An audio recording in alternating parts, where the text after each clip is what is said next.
Salut, j'espère que tu vas bien. Jour 11, aujourd'hui le mot c'est intuition.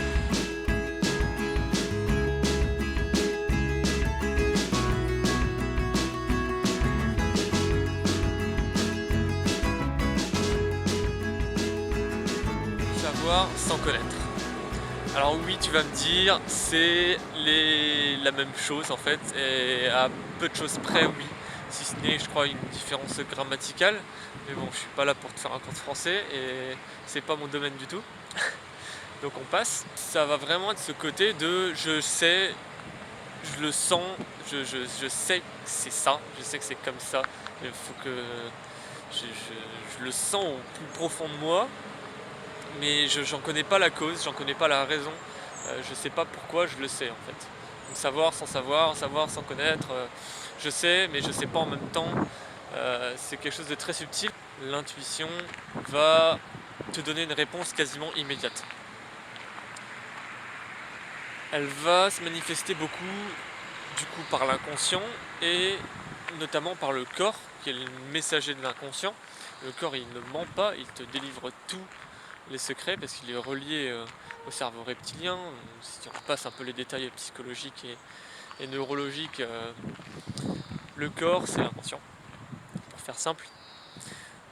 Et il va t'envoyer des messages, que ce soit des frissons, des picotements dans les mains, sensation de chaud qui va peut-être être plutôt un oui, ou de froid qui va être plutôt un non, la sensation de s'ouvrir ou alors au contraire de se serrer, de se recroqueviller, d'écouter un peu tous les messages de notre corps qui vont être des indicateurs d'intuition.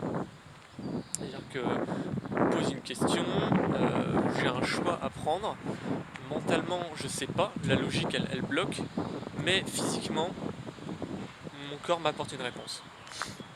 Donc ça tu peux y prêter attention en apprenant à observer et à écouter ton corps, tes pensées, parce que l'intuition peut se manifester aussi d'une manière subtile par des petites voix, des mots, des images ou des sons. De la même manière, apprendre à écouter ces choses-là. Ne pas confondre l'intuition avec l'instinct, qui je pense n'est pas la même chose, parce que l'intuition, elle va être plus poussée à la réflexion, à réfléchir sur un choix, quelque chose, on va avoir une réponse qui va être intérieure, mais elle va pas nous mener tout de suite à l'action. Elle mènera à l'action seulement si le conscient est ok pour passer à l'action, alors que l'instinct, qu'on le veuille ou non, on passe à l'action tout de suite en fait. Il n'y a même pas le temps de comprendre ce qui se passe, on passe à l'action parce que c'est question de survie. Donc l'instinct mène à l'action, l'intuition mène à la réflexion. Et après à l'action si le conscient est ok avec ça. Plusieurs façons de faire pour développer ton intuition. C'est comme toutes les compétences qu'on a ou qu'on n'a pas, on peut les apprendre, on peut les développer, on peut les entraîner.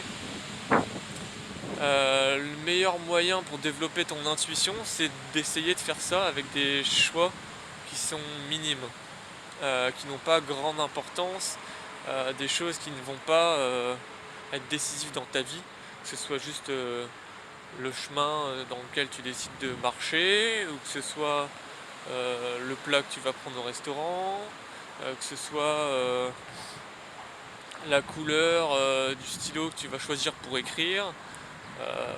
Voilà, juste laisser guider par ton intuition et d'apprendre à écouter ces messages de ton corps.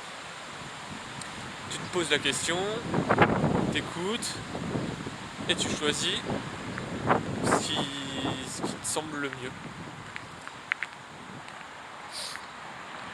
Après, tu fais ton feedback. Est-ce que c'était ok? Est-ce que j'ai une bonne intuition ou pas? Après, à nous d'avoir le calme et l'écoute nécessaire pour entendre ces petits messages-là, qui sont peut-être bons ou mauvais d'ailleurs, mais c'est en essayant qu'on saura.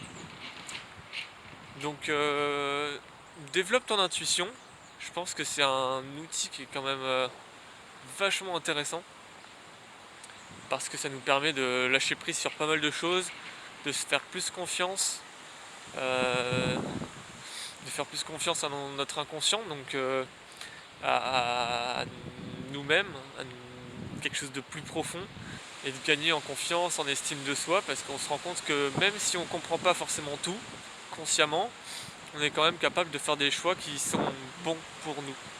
Et donc de lâcher prise un peu sur cette notion de contrôle et de compréhension totale sur le